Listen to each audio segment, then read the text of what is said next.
Chapter 14.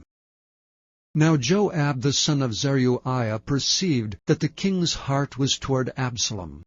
And Joab sent to Tekoa, and fetched thence a wise woman, and said unto her, I pray thee, feign thyself to be a mourner, and put on now mourning apparel, and anoint not thyself with oil, but be as a woman that had a long time mourned for the dead, and come to the king, and speak on this manner unto him. So Joab put the words in her mouth. And when the woman of Tekoa spake to the king, she fell on her face to the ground, and did obeisance, and said, Help, O king. And the king said unto her, What aileth thee?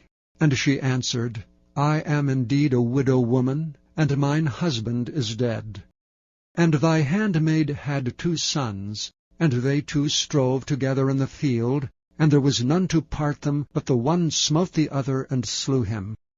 And behold, the whole family is risen against thine handmaid, and they said, Deliver him that smote his brother, that we may kill him, for the life of his brother whom he slew. And we will destroy the heir also, and so they shall quench my coal which is left, and shall not leave to my husband neither name nor remainder upon the earth. And the king said unto the woman, Go to thine house, and I will give charge concerning thee.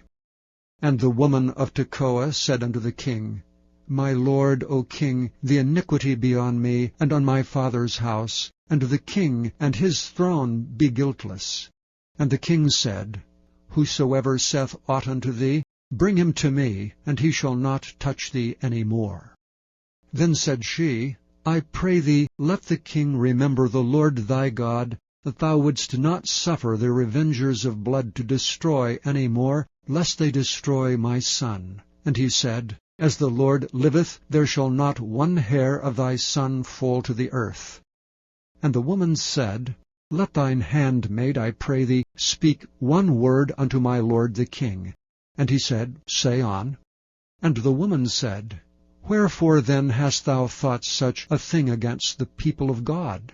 For the king doth speak this thing as one which is faulty, and that the king doth not fetch home again his banished.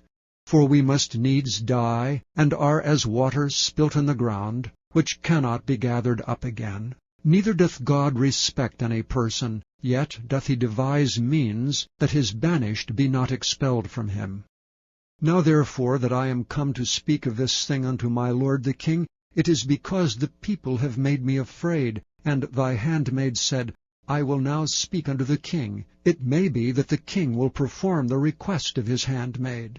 For the king will hear, to deliver his handmaid out of the hand of the man that would destroy me and my son together out of the inheritance of God.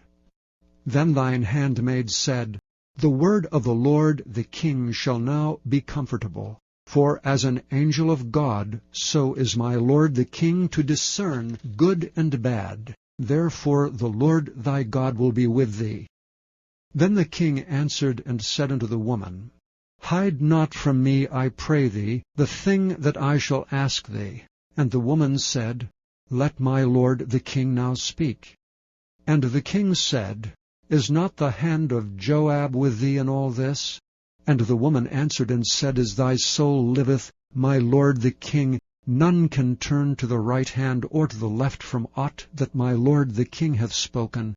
For thy servant Joab he bade me, and he put all these words in the mouth of thine handmaid. To fetch about this form of speech hath thy servant Joab done this thing. And my lord is wise, according to the wisdom of an angel of God, to know all things that are in the earth. And the king said unto Joab, Behold, now I have done this thing. Go therefore, bring the young man Absalom again. And Joab fell to the ground on his face, and bowed himself, and thanked the king. And Joab said, Today thy servant knoweth that I have found grace in thy sight, my lord, O king, in that the king hath fulfilled the request of his servant. So Joab arose and went to Geshur, and brought Absalom to Jerusalem. And the king said, Let him turn to his own house, and let him not see my face. So Absalom returned to his own house, and saw not the king's face. But in all Israel there was none to be so much praised as Absalom for his beauty. From the sole of his foot even to the crown of his head there was no blemish in him. And when he palled his head, for it was at every year's end that he palled it, because the hair was heavy on him, therefore he palled it, he weighed the hair of his head at 200 shekels after the king's weight. And unto Absalom there were born 3 sons and 1 daughter, whose name was Tamar. She was a woman of a fair countenance.